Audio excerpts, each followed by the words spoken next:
As a wise woman once said, who cares about the male gaze? I care about my gaze and I look great.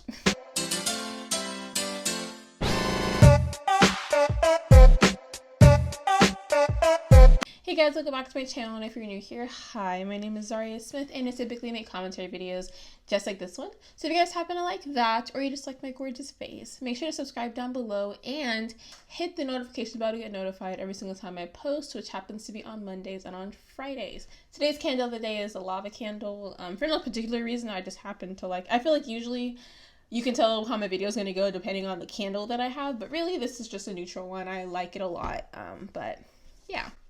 So, in today's video, I'm going to be talking about the male gaze as well as the female gaze, because I want to. And I was waiting to make this video because it had been an idea that I'd had for a while, but Madison Brown had made a video about the male gaze, and I wanted to give her her moment, let her, get her views before I make mine. Because I also don't want to feel like I'm copying anybody, not that I really care about stuff like that, but yeah, so if you want to watch Madison Brown's video, definitely watch it. But yeah, so let's get into the male gaze. So you might be wondering, what is considered the male gaze? You might say that's made up. The male gaze, there's different definitions, but the main one from the Oxford Dictionary is that it's a perspective of a notionally typical heterosexual male, considered as embodied in the audience or intended audience of a film or other visual media, is characterized by the tendency to objectify and or sexualize women.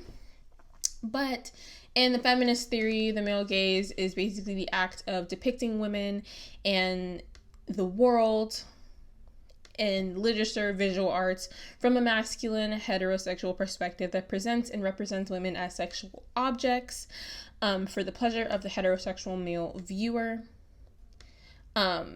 Basically, the male gaze has three perspectives, and it is the man behind the camera, the male characters in the film, and then the male characters viewing the thing. This term was coined by Laura Mulvey in her essay, Visual Pleasure and Narrative Cinema, in 1973. So my opinions about the male gaze is that I feel like it's not something that doesn't exist. I mean, like, if you've literally seen any movie with a sexy character, which I'm going to get into in the next section, you can very much see how women are so heavily sexualized, and it's literally for what? I have a whole video about the sexualization of Black women and children in media that I'll have linked above here, but that is only pertaining mostly to Black women, and this is a whole women thing. But let's get into the male gaze in media. So if you've seen pretty much, I feel like the biggest example of the male gaze would be a good tie between Megan Fox in Transformers and Harley Quinn in Suicide Squad. And the thing about Megan Fox, I can't even tell you the name of her character, because my young self, that was the opposite of what I was thinking about. I was thinking about this beautiful woman on the screen. She had a backstory, I know that, but the film clearly didn't care about that, if that's not something that I retained from it for all these years. But she was just kind of there to be attractive. I feel like that was the point of her character. It wasn't for her to grow, it wasn't for her to be a strong female empowerment, she was just there, And I feel like that's very it's very prevalent with the use of male gaze films, which also is very interesting to say the male gaze films, because the majority of films are made by men, but it's very interesting to say. Specifically, if you know Suicide Squad, Harley Quinn literally was an entire scene. I'll try to put a clip in if I can find it anywhere, but they have her getting dressed specifically outside I think it's 6 seconds of her moving her body, acting all cute, and then putting on her shirt, and then everybody is pausing, staring at her, and then she's like, what? All Harley Quinn-y. And it's not only does it make the pinpoint of her character about her being sexy, which Harley Quinn's character isn't about being sexy, it's about being unhinged. She's a criminal. mass murderer, not like a cute little sexy thing. Not that she isn't attractive. Obviously, Margot Robbie is very, very attractive, but it's very interesting that the point of her character is her being a stripper, and her being extremely sexualized when she's walking up to the Joker. Like, you see her feet before you see her feet and her legs before you actually see her face, which I think is like very important. And there are shots like that. Literally is a shot that I learned in one of my film classes, but there's a difference between purposely sexualizing a character versus just like introducing a character. Speaking of that, this is how a female character is introduced a lot of the times when it comes to these male gaze films. It's really weird, especially looking at these like back to back, how you can see their legs first, their, well, I guess their feet, and then their legs, and then their boobs, and then finally their face. Like, their face is just an additive, you know? It's kind of gross. You know? I guess that's what I'm trying to say. And not necessarily do all male gaze films characterize women as sexual objects, but I do think that they portray them, if they're not sexual, just like there. Like, there's a whole film trope called the Manic Pixie Dream Girl trope, which definitely there are many, many videos on that. I could talk about that forever. But like, Manic Pixie Dream Girl trope is essentially just a girl that is just there. Like, she's meant to build up the male character and then suddenly disappears and never comes back again. Like, just meant for the male character to grow, not necessarily for her to exist without him. You know, I feel like that's like more, that's at least my definition. I feel like it's like treating women as though they're not important, that they are just there to help and or like boost up the male protagonist, instead of it being just like, you know, a woman in a movie, you know. And as a person who wants to be an actress, it does kind of suck seeing how often women are just there to be looked at, and not to be like heard, you know. And also, you might be saying, like, Zhariya, there is no way that, like, men will only watch movies if women are being sexualized. And that's not the case entirely. But what I will say is that it's very interesting to me, the difference between the box office sales and men's reviews for Suicide Squad versus Birds of Prey. Birds of Prey is a movie directed by a woman and stars Harley Quinn. She still looks sexy, she still looks great, but she's not... The point of the film isn't to sexualize her. It's about, like, liberation and learning about yourself. And, like, you know, it's a cool, like, really good female protagonist movie. And it's really interesting because you hear, not all men, but some men's reviews being like, oh, well, it sucked because you took away Harley Quinn's sexy aspect and she's not as sexy. And it's like, no, she's the same amount of sexy. She's just... The camera isn't framing her like that. You know? What I was trying to say is that she is sexy, but she is not being sexualized.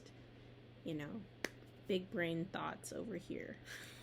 There's just a really big difference between it. And, like, I feel like when women aren't being sexualized, it makes films, like, some men can perceive those films as not being as good. Like, for instance, Jennifer's Body, which says a lot about me. One of my favorite movies when I was growing up was Jennifer's Body. I loved it. Such an amazing, like, feminism, like, great movie. And a lot of men hated it because they didn't understand it at all. Didn't like how Megan Fox was being portrayed, like, at all. But also the marketing for that movie wasn't really good either. Like, I feel like they marketed a different movie than was actually what it was.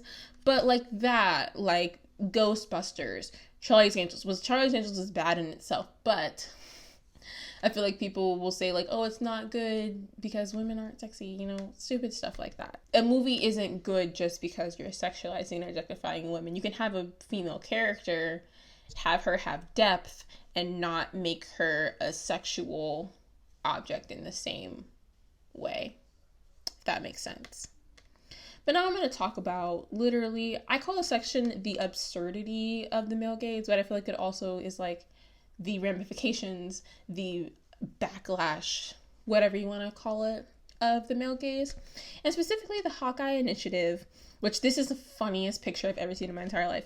But they draw attention to the different ways male and female superheroes are posed in comics and in movies, and it shows this picture. Basically, it poses the male characters how Black Widow was shown, you know?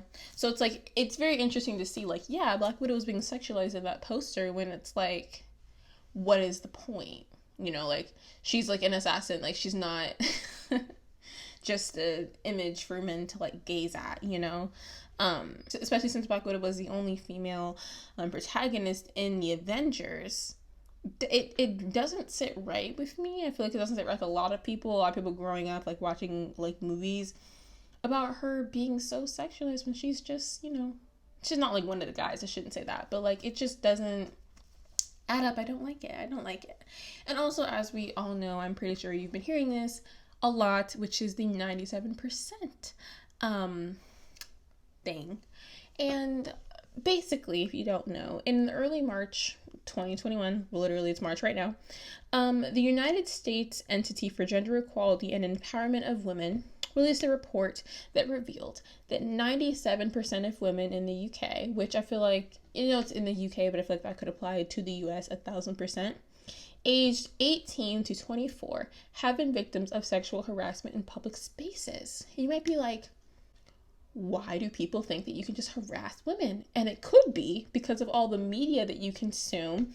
All the stuff that you see is, like, sexualizing women. Like, of course you're not going to see them as real people if every time you log on to the internet, you go on to, you go on adult entertainment websites, you can go on OnlyFans. I'm not saying that, like, sex work is, like, bad, but I'm saying, like, you see typically the ones that, like, aren't so horribly portraying women are behind a paywall, and a lot of people aren't going to pay for, like, stuff like that. So it's like you see women being treated so brutally, like, just not only existing solely for sexual purposes. And then you think, like, oh, I can harass women in public and that's fine. I can, it's more than just like, oh, well, men are gazing at me and that's weird. Like, it sucks that, like, most people have to check in their cars, make sure no one's hiding in it, or having to have their keys between their knuckles. So in case somebody tries to, like, attack or assault them, they can, like, protect themselves. Like, it's crazy. And I feel like that's the impact of movies like this and of this phenomenon, because it's like when you start sexualizing women and start treating them like objects, similarly to in my video about the sexualization of Black women and children, you start to dehumanize them. You start to not see them as real people and just things you can mess with and play with, and that's not the case, because people are human beings and we shouldn't do that. But past the male gaze, we're now going to be talking about the female gaze. And I'm not saying the female gaze is generally better, but I'm just saying I don't want to just talk trash about men for 15 minutes. I want to also talk about women, not to trash talk them, but just showing the opposite end of what a female gaze film is.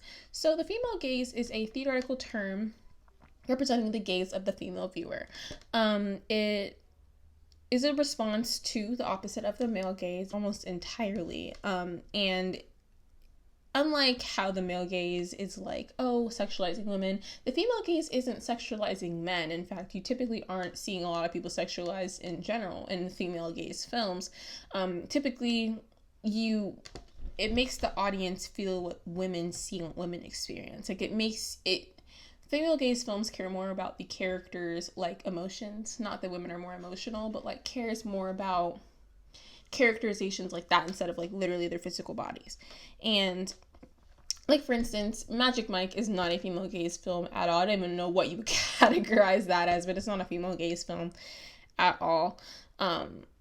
It sees people as people. It empathizes rather than objectifies. Like, it's very like respectful. It just gives you like more of a understanding of like a relationship, whatever it may be. And it's just nice. Like, it's not something that's like so aggressively sexual and like you have to like be naked and all this stuff. And like, I love like Wolf of Wall Street and all of like those movies, but it just sucks to like watch it back as an adult and be like, wow, like all these women are sexualized like a lot. And actresses make their money, like they do what they have to do, but it just like sucks. Like, I can only imagine like the amount of actresses that have been like forced to like do like naked scenes or like be dressed in clothes that they didn't want to wear just because they didn't want to ruin an opportunity. But a good example of the female gaze is, now granted, this is an NSFW movie, so it's French, But the blue is the warmest color is a very, very good example, because this movie literally is sexual. They literally have intercourse in this movie. But what makes the movie so good and has so much critical acclaim is that it doesn't focus on those scenes. It focuses on the development of a relationship. It focuses on all of those things. And then the intercourse part of it is just an accessory. It's not the pinpoint of the film. It cares more about people's feelings rather than their bodies, which I personally love. Another really, really good example of this is having women dress sexually without sexualizing them. If you haven't watched the movie Hustlers, it is a great movie, and literally look at the strip club scene. You're introduced to the characters, you see them, some of them are naked, some of them are in their stripper clothes, yet not a single person, even the person who is literally naked, is sexualized by the camera. It is just normal. Like, nobody cares, mostly because they're strippers, but like, the camera doesn't care about the fact that she's naked. It's just part of the story. That's so nice. You know, but also I am a woman, so female gaze obviously would be with my gaze in mind, thinking about that. But I do think it's very interesting to look at these two different sides. We have the male gaze and the female gaze. And I do think it's very interesting, like, go back and like look at different movies that you've watched, that you've seen, and think about like, maybe, just maybe, is this a male gaze movie or a female gaze movie, or maybe it's neither. You know, there are movies that literally are not either. It's just very interesting to me and an interesting topic, and I think that we need more movies like the female gaze. Not like the male gaze ones are bad, but like, we need more variety in our films. Like, we need more representation of women in films that aren't just there to fill up the screen, you know, that aren't really there for any sort of purpose aside from like just being attractive, which, you know, we love to stand here and look pretty, but like also we like characterization, you know. But either way, if you guys like this video, make sure to give it a big thumbs up, because it really does help some channels like mine. Make sure to also subscribe down below and comment down below and let me know your opinions on male gaze versus the female gaze, what you think about different movies. Do you think it's a good thing or a bad thing? And yeah, so make sure to stay happy and stay healthy, and I'll catch you guys in the next video. Bye, guys.